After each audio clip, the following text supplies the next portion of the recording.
Je m'appelle Étienne Gévry-Boucher, je suis médiateur interculturel de formation.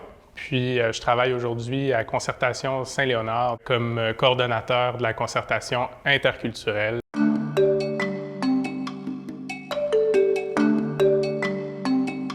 Pour pouvoir aborder l'approche interculturelle, il faut d'abord, à mon avis, se pencher sur certains fondements importants. Parmi ces fondements-là, il y a les biens conscients et l'ethnocentrisme, donc je vous propose d'en parler un peu aujourd'hui.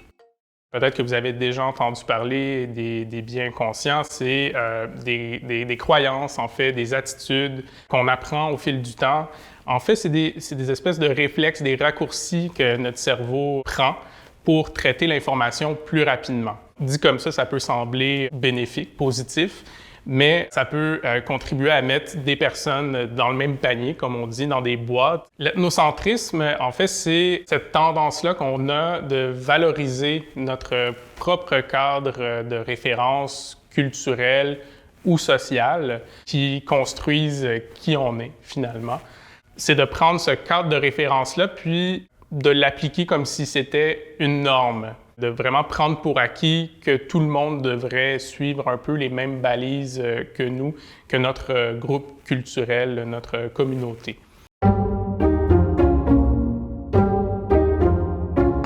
Si on parle de l'approche interculturelle qu'on dit classique, qui est le modèle qui a été développé par Cohen-Emmerich, une bonne façon de déconstruire nos biais inconscients, nos préjugés, tous les stéréotypes qui circulent autour de nous, c'est d'aller à la découverte, je dirais explorer les cadres de référence de l'autre. Évidemment, il faut faire preuve d'un savoir-être qui ne se construit pas du jour au lendemain. Il faut le travailler. Il faut travailler notre écoute, notre empathie, notre bienveillance. Je dirais avoir une curiosité sincère aussi, pas juste pour pour faire semblant de s'intéresser, mais vraiment avoir envie de connaître l'autre, d'explorer son parcours, ses expériences sans jugement.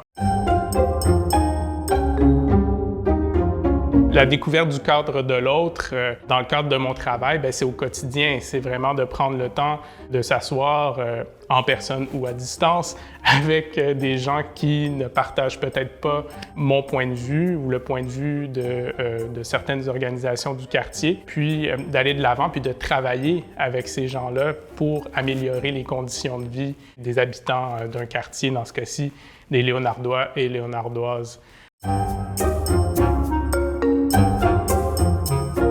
On peut avoir tendance, dans la vision plus classique de l'approche interculturelle, à comprendre cette approche-là en 3 étapes vraiment définies. Donc, la décentration pour après pouvoir aller vers l'autre, explorer son cadre de référence et éventuellement en arriver à une médiation interculturelle.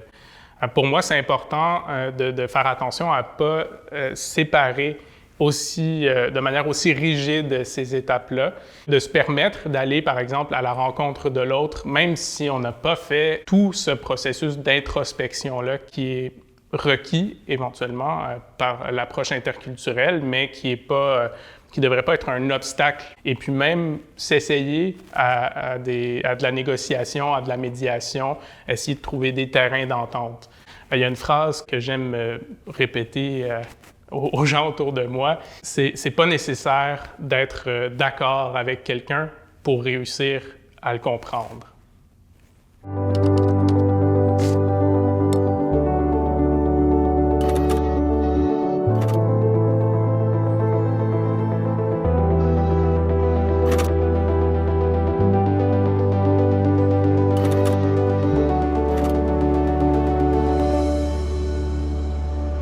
L'approche interculturelle, pour pouvoir la déployer, il faut la comprendre.